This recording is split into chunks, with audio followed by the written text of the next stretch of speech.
రే పోయిన సంవత్సరం వినాయక చవితికి నాకెవడెవడు రంగులు పూశాడు.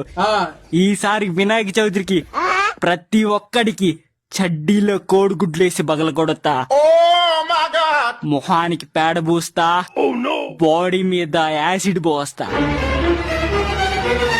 తల మీద పెట్రోల్ పోసి అగ్గి పొల్లు వెలిగిస్తారా. మీరు ఏ వీధిలో ఉన్నా, ఏ గొంతులో ఉన్నా, ఏ ఇంట్లో ఉన్నా నా దగ్గర నుంచి తప్పించుకోలేరు.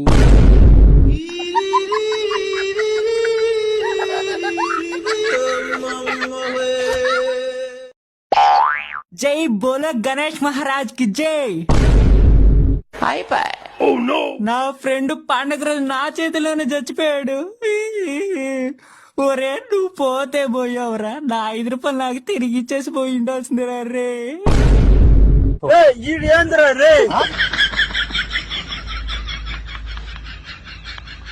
స్వామి వినాయక, నా జీవితంలోంచి దరిద్రం ఎప్పుడు పోతుంది స్వామి?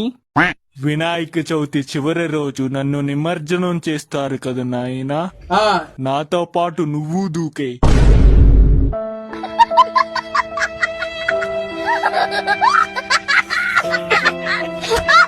దేవుడా, నా జీవితంలో ఏ కష్టాలు బాధలు లేకుండా జీవితాంతం సంతోషంగా ఉండేటట్టు చూడు స్వామి.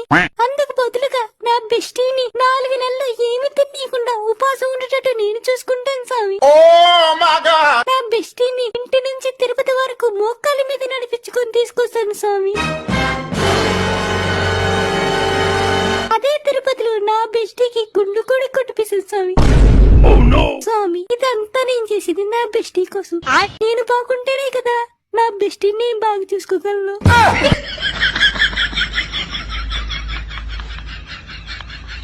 దేవుడా, నాకొచ్చే భర్త 15 లక్షలు కట్నంగా తీసుకురావాలి. తనకి 2 చాక్లెట్ల షాపులు, 2 టెడ్డీబేర్ షాపులు ఉండాలి. ప్రభాస్ లాగా పొడుగ్గా ఉండాలి, మహేష్ బాబు లాగా తెల్లగా ఉండాలి. అందులో గాక తను బీటీఎస్ కుర్రాడై ఉండాలి.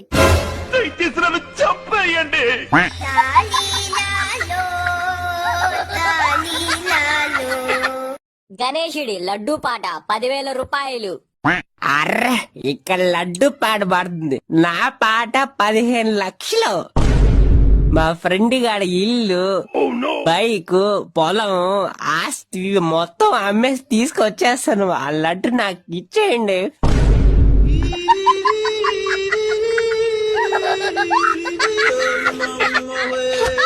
Happy birthday to you, happy birthday to you Ganesh bro, happy birthday to you. ఎవరయ్యా నీకు బ్రో? నా పండగ పేరు పెట్టుకుని మీరు ఎంజాయ్ చేస్తున్నారు. అందులో కాక ఫుల్ గా దాగి నా ముందే నాగిని డాన్స్ చేస్తున్నారు. నన్ను నమ్ముకొని నా దగ్గరికి వచ్చే భక్తులకి ఎప్పుడు నేను అండగా ఉంటాను. అది కాకుండా నా దగ్గరికి వచ్చి తాగి ఎంజాయ్ చేసే చిందులేసే ప్రతి ఒక్కరికి కాళ్ళు చేతులు ఇరిగిపోవుగాక. ఇదే నా శాపం.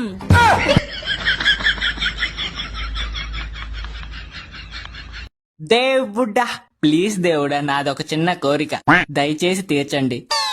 నా అకౌంట్ ఫాలో చేసి, లైక్ చేసి, షేర్ చేసి, కామెంట్ చేయండి. ఇలా గనక మీరు గాని నన్ను ఫాలో అవుతున్నట్టు జనాలకు తెలిస్తే నేను బాగా ఫేమస్ అవుతాను. చేస్తాను. ఫస్ట్ నిన్ను రిపోర్ట్ చేసి బ్లాక్ చేస్తాను.